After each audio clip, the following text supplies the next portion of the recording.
Hello, my name is Sarah, and this video is all about how to reactivate a student organization at the U. So in this video, we're going to go over the process of reactivating a student organization at the U. We'll provide some information about our office, which is Student Leadership and Involvement, and how we can support you. We'll discuss what to expect in the student organization reactivation form. And lastly, we'll go over relevant university policies that are important for you and your student organization to be aware of.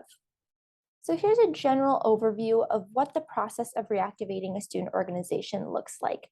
So first, in addition to watching this video, you'll also watch videos about how to best utilize Campus Connect, how to host events, how to advertise across campus, and you'll also watch a video about student organization funding. Once you watch those videos, you'll complete just a brief quiz. Another part of reactivating a student organization includes completing the bystander intervention training. And we'll talk about this a little bit further into the video, but essentially a total of 3 individuals in the club will need to complete this. And this consists of watching about a 15-minute video and completing a quiz. You'll also, of course, want to fill out and submit the student organization reactivation form, which consists of filling out general information about your organization, as well as uploading a constitution. Once you submit that form, the Organization Resource Group, org, and Student Leadership and Involvement will review applications. And if approved, you can meet with us if you'd like. This is a time where we can answer any questions that you might have, or we can just kind of get to know one another, up to you. But again, that is optional. So who are we? Student Leadership and Involvement is a department on campus, and we are here to support you. Our main goal is to serve students by providing leadership and involvement opportunities within the department by connecting students to these types of opportunities on campus.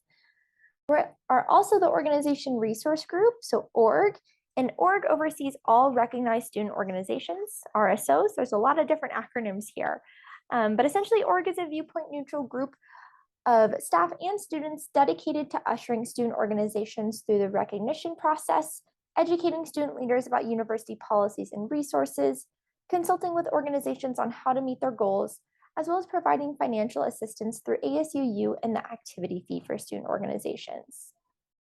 If you ever have any questions or concerns, please do not hesitate to reach out to us. You can find out more information on our website, which is leadership.utah.edu/studentorgs. You can always stop by our office. We're located in Suite 234 in the Student Union building. So on the 2nd floor of the Union, down in the Involvement Wing. You can also email us, studentorgs@utah.edu. If you're more of a chat on the phone type of person, you can call us at 801-585-1100. And of course, go ahead and follow us on Instagram and Facebook at leadership.utah. So here's a map of the 2nd floor of the Union. So we are down, this is the Involvement Wing here, and our office is located in the Associated Students of the University of Utah, so ASUU office. We're not over here in the Student Leadership and Involvement office. That is our director's office. So you'll just go down a little bit further and we are right here. So you've seen a few different acronyms, one of them being RSO. So what is that? So RSO stands for Recognized Student Organization, and any student group which registers with and receives recognition from Student Leadership and Involvement is an RSO. So recognized student organizations must choose their own leadership. They need to have at least 3 currently enrolled students serving in leadership positions, and their leaders cannot be compensated by a university for their work in the recognized student organization. And to maintain your organization's status, the RSO must re-register with SLI each academic year. So to stay active, each year your organization will need to have 1 officer of your RSO complete the RSO training modules and submit the RSO training form. You'll also need to have at least 3 student leaders complete the asynchronous bystander intervention training, and you'll have someone complete a re-registration form in the spring. To keep track of your organization's progress, you can check out the RSO registration checklist found in the shared box folder. This folder is linked a few times throughout this registration form, so I believe in the introduction as well as the conclusion. So some benefits of being a recognized student organization, there are a wide array of them. These include the ability to check out equipment from our office, the ability to reserve space on campus at free or reduced rates. By being a recognized student organization, you're eligible to receive funding from ASUU. You have the ability to use certain university trademarks. You have the opportunity to table at the Get Involved fairs, both in the fall and spring semesters. You have access to all things Campus Connect. You have the ability to collaborate with other organizations and programs at the U. You have the ability to fundraise. You have the opportunity to create community on campus, and so much more. So what will the registration form ask for? Here's just a little general overview of what we're asking you to fill out. So just some organization basics, such as the name of the organization, the purpose of the group, any affiliations that the group might have with an outside organization. That might not apply to your organization, that's okay. The goals of your organization. We will have you select categories that your organization falls under. We'll of course ask for officer information as well as advisor information if you plan on having an advisor. And you can also upload a profile picture or logo if you have something complete at the time you're submitting this form. Some additional information, we ask that you acknowledge that 3 members have completed the bystander intervention training. You will upload a constitution for your organization, and you'll also agree to various statements of understanding. So I've mentioned this a few times already, but the bystander intervention training. So one task that we ask that you complete before submitting this form is this bystander intervention training. So SB 134 is a Utah State Senate bill, and to comply with state law and maintain your organization's recognition status, a minimum of 3 officers of your organization must participate in the educational training we are offering. We highly encourage you to share this educational training with all members of your student organization. To complete the training, you will watch a 15-minute video and complete a quiz as evidence of training completion. While the 3 officers of the organization may watch the video together, each individual student must fill out the form separately to show that at least 3 different people per organization have completed this safety training. If you have any questions regarding bystander intervention training, please do not hesitate to reach out to us. So something you'll want to think about are what categories your organization might fall under. There are a wide array of categories here, as you can see. They range from sport clubs to pharmacy groups to graduate student organizations and so on. When you get to the section about organization categories in this registration form, there will be a link to a document that has all the specific definitions of each category. So you don't have to guess what these mean. We do have definitions available. And if you're uncertain whether or not your organization falls under a certain category, or maybe there's a category you think we should have and we don't, go ahead and send us an email and we can chat further. For medical clubs, if your organization falls under a medical club, it is important for us to know whether your group is providing medical care. So patient or medical care is defined as rendering medical, surgical, dental, or nursing treatment, including the furnishing of food or beverages in connection therewith, or in furnishing or dispensing drugs or medical, dental, or surgical appliances. If your organization wishes to provide patient or medical care, you must seek sponsorship from a university department, you must receive dean's level approval, and you must also have a dedicated advisor who will closely supervise the organization. Please consult with the organization resource group and student leadership and involvement if your recognized student organization is interested in providing medical care. Please know that any RSO that provides patient or medical care without seeking proper approvals could be subject to both SLI and university sanctions. If you're uncertain whether the activities your organization plans to do fall under medical care, please contact us. So some recognized student organization policy basics. University Rule 6-401A is our student organization classification policy, And this university rule has been developed to explain the university's recognition process and to clearly establish, define, and formalize the relationship shared between recognized student organizations and the University of Utah. Each RSO shall be classified as an organization that is either sponsored, affiliated, or registered.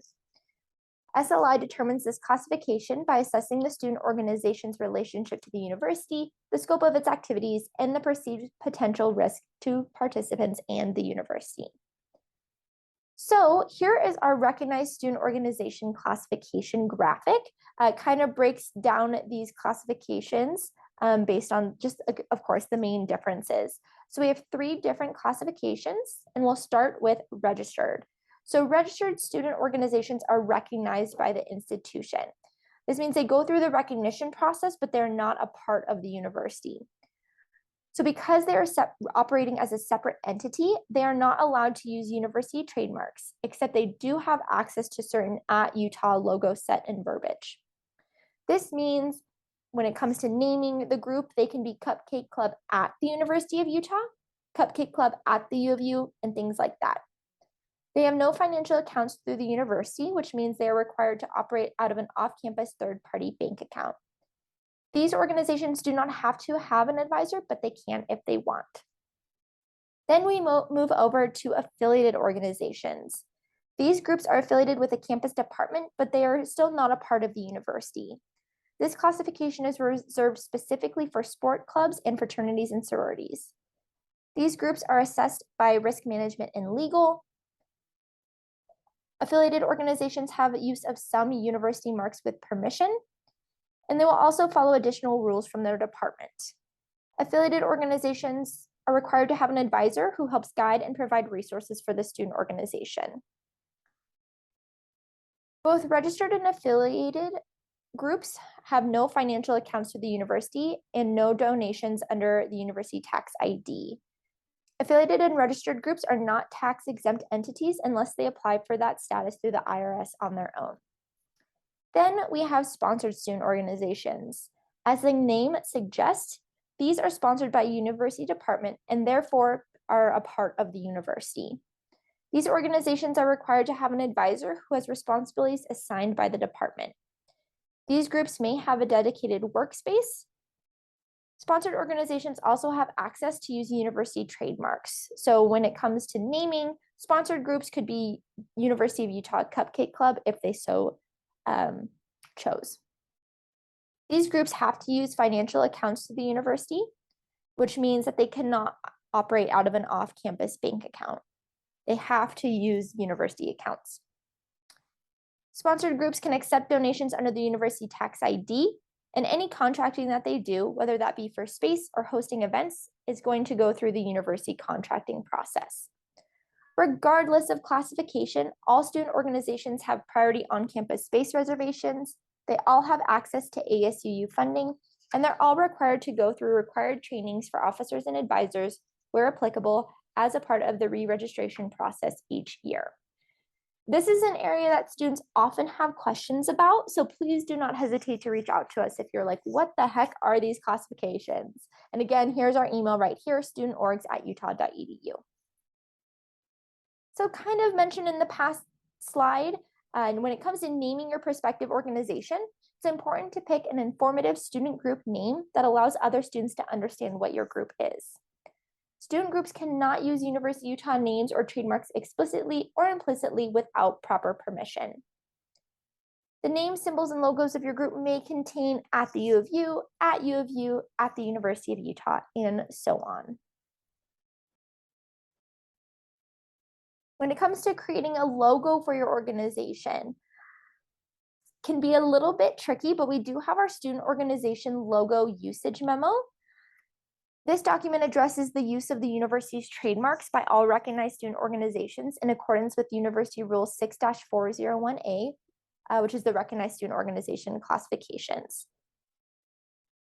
To the left here is the @Utah logo set that registered and affiliated groups can utilize if they so choose. We have all of these logos in black, red, and white. So if you would like to utilize that when you're creating your group's logo, go ahead and send us an email and let us know what logo set it is that you want, as well as what color. If you ever have questions about what logos your organization can or cannot utilize, please do not hesitate to reach out to us or the trademarks and licensing team. For your organization's constitution, this should be a how-to guide for running the organization. It can be simple or fancy, but it must be detailed. So we recommend you take your time creating this document. Our office requires constitutions to contain a few different items, and this can be found in the Constitution checklist that are linked in the form when you get to this, the part of the form where you have to upload your constitution. Before you upload this document, triple check that the 5 required statements that our office requires are in your Constitution verbatim, so word for word.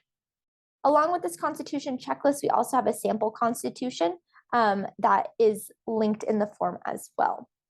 If you'd like us to review your organization's Constitution before you submit this form, you can send that to us at our email, which is again studentorgs@utah.edu.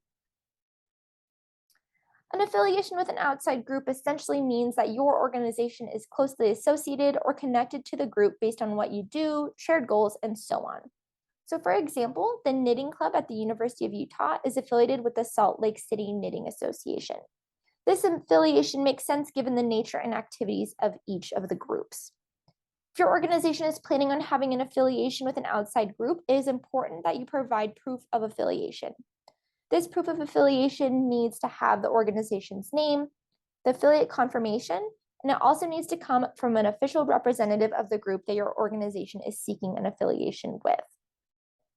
So here is a proof of affiliation example for the Knitting Club. So it says, "Dear Student Organizations Coordinator, I am writing to inform you that the Knitting Club at the University of Utah is affiliated with the Salt Lake City Knitting Association. If you have any questions or concerns, please do not hesitate to let me know. Sincerely, Sarah Thomas, Salt Lake City Knitting Association Director." So here you can see we have the affiliation confirmation and organization names. So it has the Knitting Club at the University of Utah, and if it confirms that they are indeed affiliated with the Salt Lake City Knitting Association, and it comes from an official representative. So Sarah Thomas, the Salt Lake City Knitting Association Director. If you have questions or need some additional guidance when it comes to affiliations, go ahead and let us know. Advisors are not required if your organization is a registered group, but if your organization wants to be affiliated or sponsored somewhere down the line, you will need an advisor. The relationship between an advisor and an RSO can vary from organization to organization, so it's important for both the recognized student organization and the advisor or advisors to discuss what that advisory relationship will look like. If you plan on having an advisor, the form will ask for you to input their information. The organization resource group will then contact the advisor, or if you have multiple, we'll reach out to them as well to complete an advisor and department agreement form, which will determine the organization's classification. We will also contact the advisor to complete any necessary trainings. Campus Connect. So the next video you'll watch is a walkthrough on Campus Connect and the tools available to you, but I wanted to provide some brief information about it here as well. So Campus Connect is what I refer to as our involvement hub. We send students to Campus Connect to find various involvement opportunities, so it's important that your organization keeps their profile up to date. On Campus Connect, recognized student organizations can again create a profile for their organization. They can manage their organization's roster. You can post events and use tools to collect RSVPs and track attendance. You can publish news articles, create forms, host elections, and so much more. So some common mistakes that we often see in applications. The first one is that the emails listed are incorrect. The registration form asks for the U-mail of each listed officer. So the only acceptable format for this email is the U-mail. So U, the 7 digits at utah.edu. No aliases whatsoever, even if it is a university email. So again, U, 7 digits at utah.edu. Second common mistake in constitution is in regards to constitutions. We often find that the organization does not include all the required statements that are listed in the Constitution checklist. So recommend that you double check your Constitution, that it is, again, includes all those 5 statements that in verbatim. And lastly, a common mistake is in regard to proof of affiliation. So just not providing the necessary documentation. It's unclear whether or not the proof of affiliation came with a representative from that group, those kinds of things. So please make sure to double check your form just in all areas, but especially in these 3 areas. So you submitted my application, now what? Once you submit your application, SLI and org will review it. Please make sure that the person submitting the application, so likely yourself, regularly monitors their email during this time. Please know that you may be asked to meet one-on-one with the student organizations coordinator or the organization resource group as deemed necessary. And once you submit your application, you'll receive an answer within 3 weeks of submission. The next part of this video is going to focus on relevant university policies. The policies that we focus on include the university speech policy, the student code, hazing, as well as Title IX policies. The university free speech policy states that members of the university community shall have the right to freedom of speech and assembly without prior restraint or censorship, subject only to clearly stated, reasonable, and non-discriminatory rules and regulations regarding time, place, and manner. In essence, students have the right to form student organizations, practice free speech on campus, invite speakers to campus, and post flyers and distribute handbills, petitions, and so on. Essentially, it is important to know what is in this policy because you have the right to speak your mind and disseminate information, discuss ideas as long as it's not discriminatory. So it's important to know what's in this policy to understand what your rights are as a student and a student organization. The student code outlines that students have the right to be free from illegal discrimination and sexual harassment, examine and communicate ideas by any lawful means, participate in ASUU elections, form student organizations for any lawful purpose, due process, among other things. The student code also outlines some standards of behavior, and students who engage in any of the following acts of behavioral misconduct may be subject to behavioral sanctions. So acts of dishonesty, intentional disruption or obstruction of teaching, research, administration, or other university activities, physical or verbal assault, sexual harassment, hazing, threats, so on, use, possession, or distribution of alcoholic beverages or narcotics on university premises, bias or prejudice motivated misconduct, or violation of published university policies or federal, state, or local laws are acts of behavioral misconduct that may subject you to various behavioral sanctions. Hazing is defined as any activity expected of someone joining or participating in a group that humiliates, degrades, abuses, or endangers them, regardless of a person's willingness to participate. It's important to know that participation or cooperation by the person being hazed does not excuse the violation, and failing to intervene to prevent, or failing to discourage, or failing to report those acts may also violate university policy. So it's important that you make sure your organization is not participating in this harmful behavior. Next is Title IX.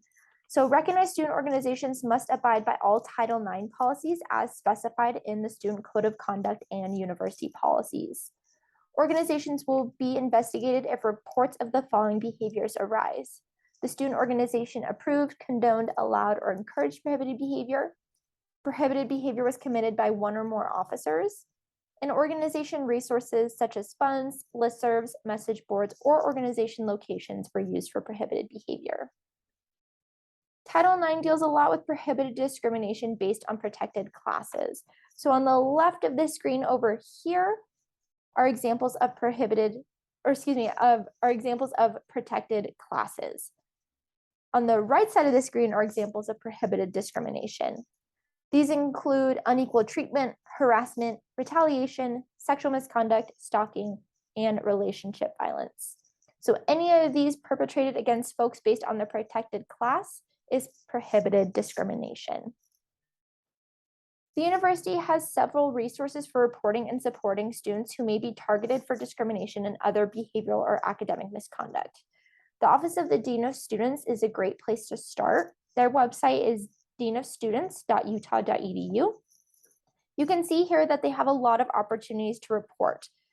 So each of these on their website will link you to a form where you can report an incident based on these different issues. So this is a screenshot taken from their website. So when you go to deanofstudents.utah.edu, you'll scroll down just a little bit on their homepage, and then you'll see this there.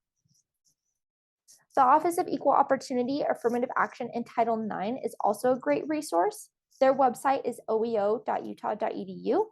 So this is a screenshot, again, from their homepage. So their submit a report, it's right at the top of their homepage. There's also different information on these tabs above, how they can help, various resources, as well as frequently asked questions. So again, you can report through the Dean of Students or the Office of Equal Opportunity, Affirmative Action, and Title IX. A note about mandatory reporting. While the university encourages everyone to report, please note that student organization leaders are not considered mandatory reporters within the scope of their role as unpaid student leaders of a student organization. If you work on campus and serve as a student leader to an RSO, please discuss your mandatory reporting responsibilities with your direct supervisor. So I know that was a lot of information, but I hope it is all helpful to you as you navigate this process. If you have any questions at all, please do not hesitate to let us know. Again, you can email us at studentorgs@utah.edu. You can stop by our office, which is located in Suite 234 in the Union Building, or you can call us at 801-585-1100. Thank you so much for watching. Again, if you have any questions or concerns throughout this process, please let us know. We are here to support you.